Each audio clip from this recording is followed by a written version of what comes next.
Sit down, let's have a little fun, and we'll talk, and then we'll talk about the business and the great job that you're doing, and we really appreciate you being here. Thank you very much.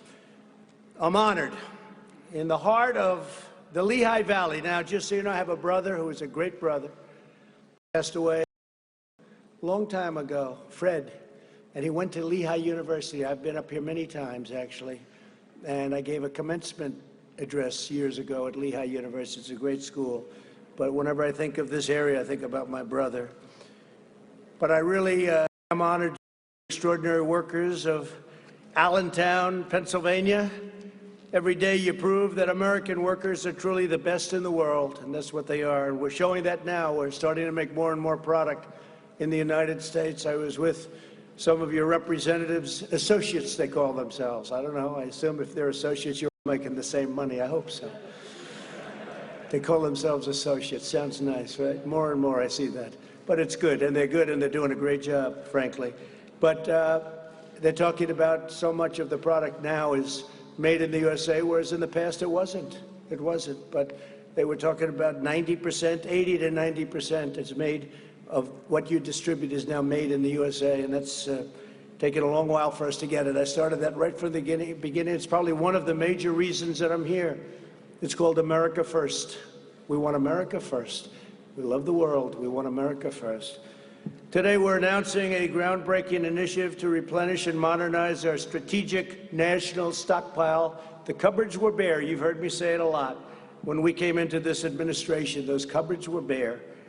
I've come to this major medical supply distribution hub because the workers here at Owens and Minor have a critical role in this national effort, and it's a critical role that you fulfilled incredibly well, or I wouldn't be here.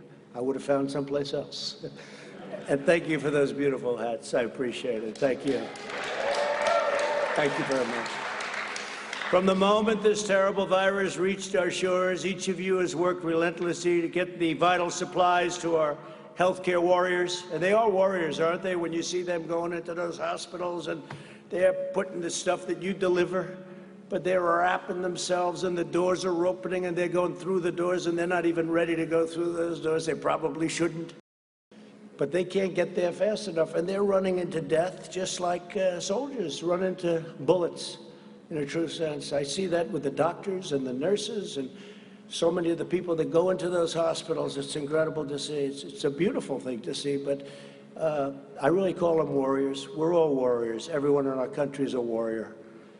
We have to be, because of what happened, and it should have never happened. It should have been stopped at the source. But each of you has worked relentlessly to get those supplies to our healthcare warriors, and all across the hospitals, and specifically for this plant in New York, New Jersey, and Pennsylvania. As you know, the pandemic has inflicted profound hardship, especially in the areas that you serve. Within one heartbeat, America grieves for every life and every family, all of those that have been lost, and all over the world. 186 as of this morning, 186 countries. What a horrible shame. And we thank God for the courage of those on the front lines. And you make it possible for them. Just as the men and women of Allentown have done in every generation, I know it well. The workers at this facility have answered the call in America's hour of need. Many of you are working long before dawn, get up and you go to work, and long after midnight. I know your hours. I was talking to your people and your representatives. They say, you wouldn't even, I'm saying, what are the hours? They said, you won't even believe it. I said, but I work those hours too. We all work. We're all working hard.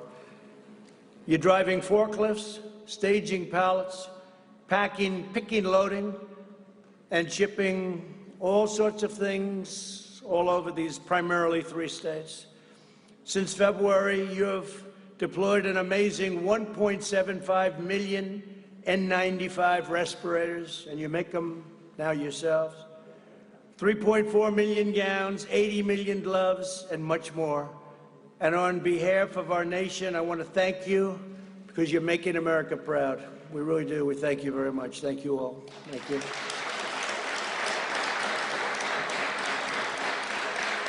I'm grateful to Owens & Minor President Edward Pasica, along with your Chief Operating Officer, Jeff Jacobs. We're also joined by Secretary Alex Azar, doing a terrific job, and your statement to the press today was fantastic. He made a very impassioned, strong, powerful statement today. FEMA Administrator Pete Gaynor. Pete, thank you very much. Great job.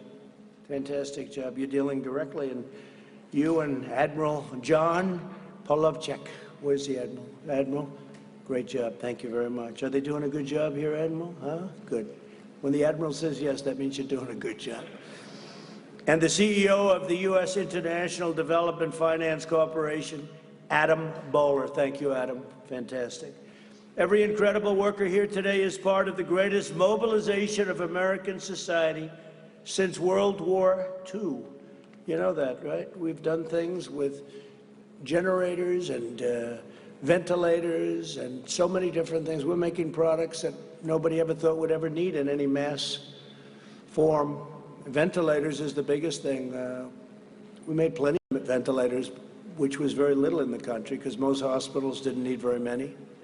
And all of a sudden they said, we need hundreds of thousands of ventilators. We need kinds of numbers that you wouldn't believe. And we were mobilized, and with Adam and with the Admiral and with all these people, somewhere Jared is here, what they did is incredible. We brought geniuses in from Silicon Valley. And all of a sudden, within a short period of time, we had 11 plants up making ventilators. And you wouldn't believe what it is. And now we have so many. Every state has more than they need. We filled up our stockpile. We have over 10,000 now. And we filled it up. We're ready to go in case anything happens, but I don't think anything will happen where you're going to need any more. And we're now helping other countries with ventilators because nobody can make, you can't make them. They're very tough to make, very expensive. I say it's tougher than making a car. And we make the best ventilator, too. So they've done a fantastic job. And 2 months ago, you couldn't get a ventilator. We were left virtually none. Over the past few months, the federal government has partnered with Owens & Minor and other distributors to launch the very successful and historic Project Air Bridge, which is really being thought of and spoken of in glowing terms. Nearly 150 flights have brought 95 million masks, 16 million gowns, and 921 million gloves to America. Can you believe that? 921 million gloves. It's not even conceivable. Guided by our team, workers like you distributed over 1 billion pieces of protective gear to places in need. A truly remarkable accomplishment. After meeting the immediate demand, we'll be transforming and transitioning from Project Air Bridge to Sea Lift, where we're using big ships, giant ships. It's less expensive, and they can carry a lot more. And we don't need the speed anymore because we're very stocked up. Now, as our country begins a safe and gradual reopening, we're launching a monumental effort to replenish and rebuild the strategic national stockpile. We also did that, by the way, with fuel. When oil went down, we replenished our strategic national reserve. And we got it for a great price. Would you believe what went on with fuel? But now it's starting to go back, and we're saving our energy industry because people didn't need too much gasoline when there were no cars on the road. And I said to the governors, I said, you know, there are no cars on the road. This is a good time to fix your highways. Fix your highways now. Some did, and some didn't, right? They didn't. They were worried that two people working 35 feet away from each other or driving a tractor or whatever they might be doing, they'll catch the virus. But the ones that did were really helped because you went from being these massive traffic jams to having no traffic. And I can tell you, Florida was a state. Great governor. And Ron he told me, he said, I'm doing it. I said, that's a good thing. Not everybody did it. Ron DeSantis of Florida, governor of Florida. But some did, and they've saved tremendous amounts of money. And in rush hour, they're building, and they hardly had to close a lane. So, you know, there are a lot of good things you can do, but some people decided not to do that. Under the previous administration, the stockpile was depleted and never fully refilled. Most of the N95 masks were distributed during the N1H1. Now, you know who says that, right? N1H1. Who says that? Sleepy Joe Biden. Remember? He said the N1H1. I said, isn't it the other way around? They said, yes, sir. But he said it, so it doesn't make any difference. But during the H1N1, and that's the swine flu, and it was a pandemic in '09 that was not well handled at all, got very poor marks. Never again will another president inherit empty shelves or expired products, at least, hopefully in 5 years you're talking about, maybe 9 years, maybe 13 years, but you'll never have to deal with empty shelves, and you'll never have to deal with the depleted military. The military that we took over was depleted and in horrible shape.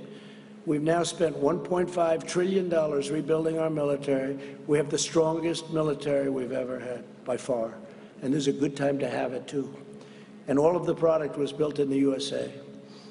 But I'm determined that America will be fully prepared for any of the future outbreaks, of which we hope there's going to be none. Who would have thought? 1917, it could have been up to 100 million people were killed. And that was the Spanish flu. 1917, who would have thought this was going to happen? That's over 100 years ago. Our effort begins by dramatically increasing our reserves. Instead of 1 to 3 weeks worth of supplies, which we had less than that, the U.S. government will now stockpile 3 whole months, much of it made in the USA. My administration has already awarded contracts for approximately 200,000 ventilators, which we're building ourselves. And now that we're restocking, all of those great things are happening with ventilators. My administration has also ordered 800 million N95 respirators and face masks.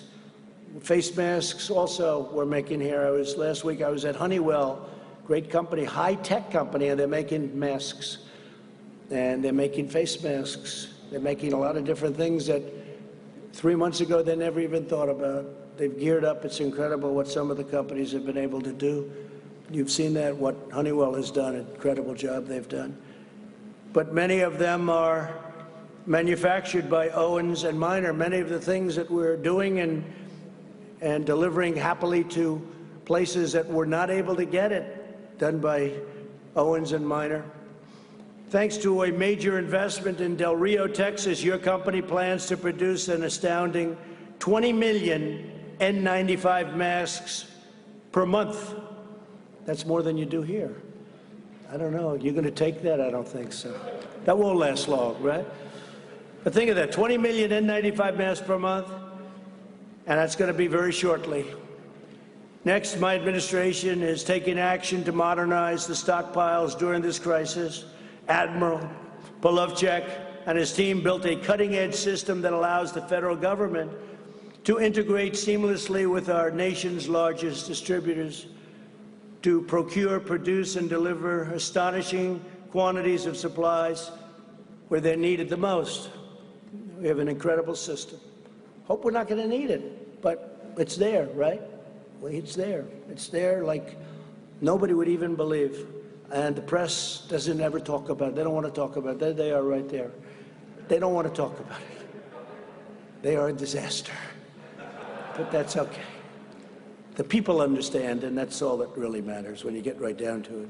Going forward, we'll build on the system to create a stockpile that is not only the best resourced in the world, but also evolves to meet all of the new threats that can happen, things that you're not even thinking about right now.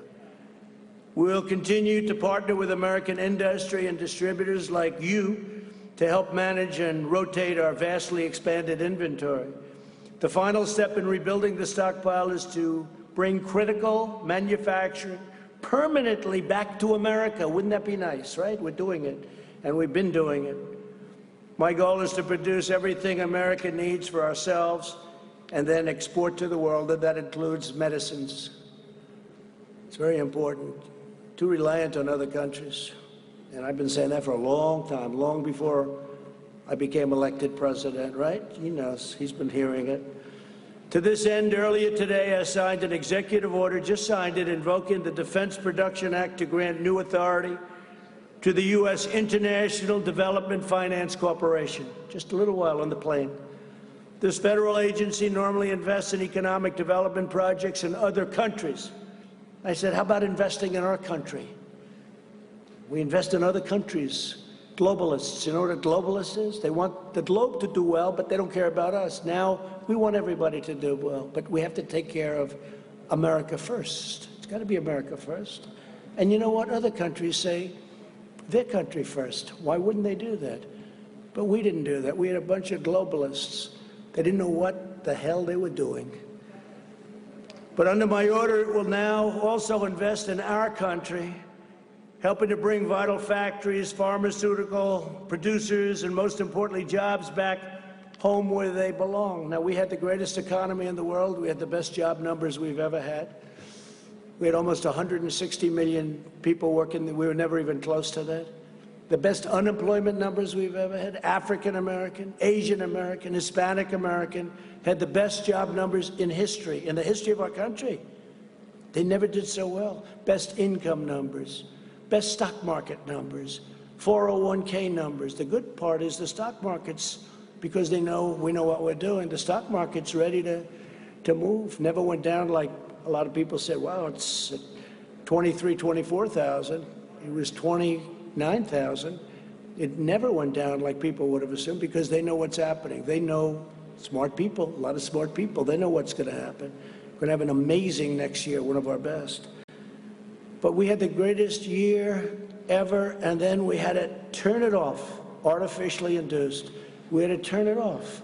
And if we didn't do that, we would have lost 2 million people instead of, whether it's 95,000, 100,000, one is too many, but we would have lost 2 million people, maybe more than that, maybe somewhat less. But think of it, even if it was a little less, multiply what we have by 20 or by 15, wouldn't be acceptable, wouldn't be sustainable.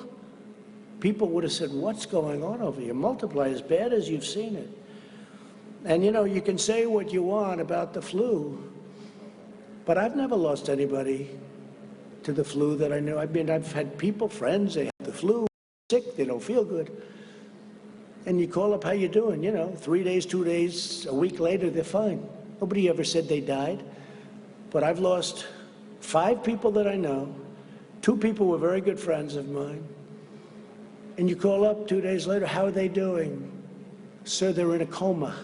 I said, they're in a coma. Now, they were older. I wouldn't say they were in the greatest of health. I wouldn't say their weight was perfect. Not perfect. But they're gone. So it's just a terrible, terrible thing.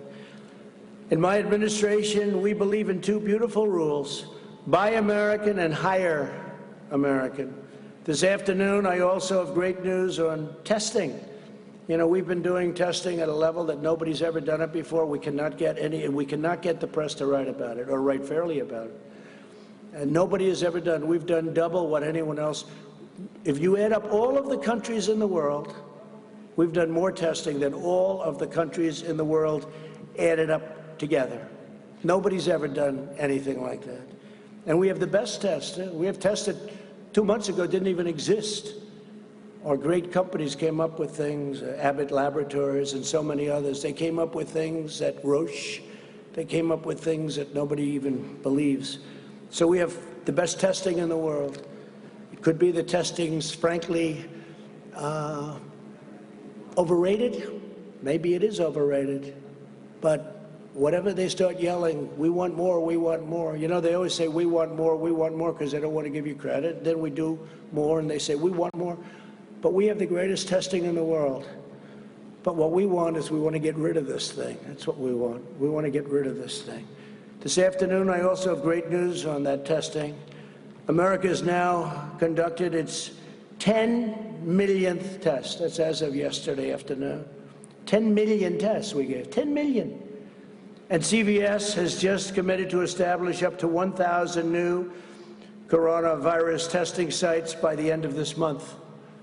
And the 10 millionth will go up very, very rapidly. And don't forget, we have more cases than anybody in the world.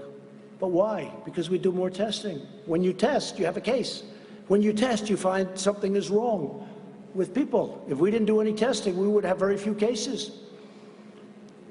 They don't want to write that. It's common sense. So we test much more, many, many times. South Korea, you hear about? I spoke with the president of South Korea, spoke with many different presidents, prime ministers. They can't believe what we've been able to do on testing. They can't believe what we've been able to do on ventilators. We're sending them ventilators. Other countries, Italy, Spain, other countries, France is having tremendous problems. We're helping them with ventilators. They can't believe the job we're doing.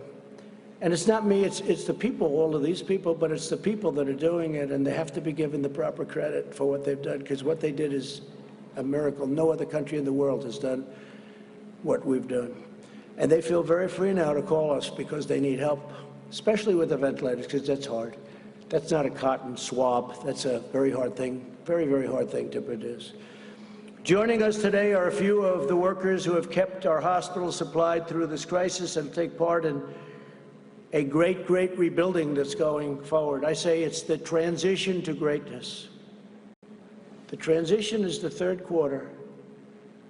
The fourth quarter is going to do very well, and next year is going to be through the roof. We have to get your governor of Pennsylvania to start opening up a little bit. You have areas of Pennsylvania that are barely affected, and they want to keep them closed. Can't do that. Dennis DiCarlo is a Marine Corps veteran who served our country in the Gulf War and Somalia. Now he continues that spirit of service as an operations supervisor. And Dennis, please come up and say a few words. Come, thank you.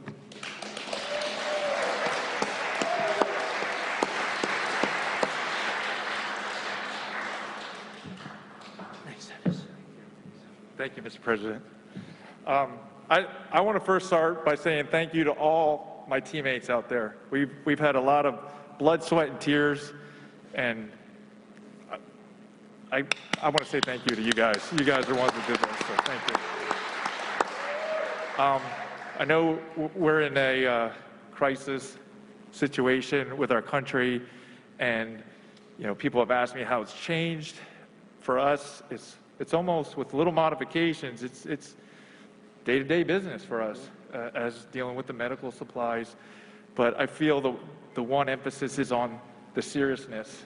Whenever you're dealing with the medical field, it's a serious thing, but it's exponentially grown with what we're dealing with now. And if we make a mistake, it's amplified. So, yeah. I think you've done a fantastic job. They all like you. Do you like him? Huh? Thank you. Hey, Dennis, thank you. Good job. Good man. Give him a hand. Come on. I could see they like you, Dennis. They were told to be very low-key. When you walked up, they said, "We don't care. We're clapping for Dennis." Thank you. I saw what went on there. Eric Yost is a distribution teammate who's now in his 26th year with Owens & Minor. And he says he has never been prouder of your work right here in Allentown. We love Allentown. I love Allentown. Eric, please come up.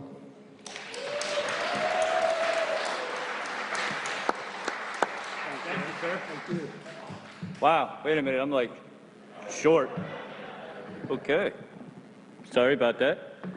Yes, I want to thank you also. If it wouldn't be for this great team of Owens & Minors, all over the nations, we wouldn't be here today. I want to thank you all. Thank you again. The 26 years that I've been here, we started off kind of small back when Stewart was transitioning over to Owens & Minors. To make a long story short, we started with little stickers. And modern technology today revolved to where we have RFs, and we're better to equip the hospitals a lot quicker and pick it, receive it real fast. And then when this coronavirus came into place, we had to really react, and we did a great job on that. I mean, think about all them numbers that the president threw out there. I mean, that's a phenomenal job. We brought it into this buildings We got it in, we got it out, we got it to the hospitals that were in dire need of all this. And my hat definitely goes off to all you guys. Thank you very, very much. Thank you, President. Thank you. Great honor. That's great. You've been watching the president here at Owens & Minor, a medical equipment distributor, which the White House says has sent millions of N95 masks, surgical gowns. In fact, I think you see some boxes behind him filled with presumably surgical gowns, and also gloves to hospitals all over the country, but mainly in Pennsylvania, New Jersey, and New York. Some hard-hit areas, of course, as we're all aware. The president touched on restocking the national stockpile to prepare for future pandemics, made claims about that shelves were bare. NBC News has already put out an article refuting that statement, saying the shelves, if you were not quite as bare. The president also highlighting America's conducted its 10 millionth test for coronavirus, and that CVS has plans to expand testing. He has yet to be seen wearing a mask so far, though the CDC has encouraged him to do so. Again, you're looking at a live picture from Allentown. This is live. The president is tested daily for the virus, and the White House says that he is negative. And all this is taking place. You heard some of politics get mixed in there. The backdrop to this, the fact that Allentown is, what, say 70, 80 miles away from Scranton, the birthplace of his challenger, Joe Biden. And you got to consider the president won Pennsylvania in 2016 by a mere 44,000 votes. So this is the president. He is live in the Lehigh Valley. This is in Allentown at a manufacturer of medical equipment.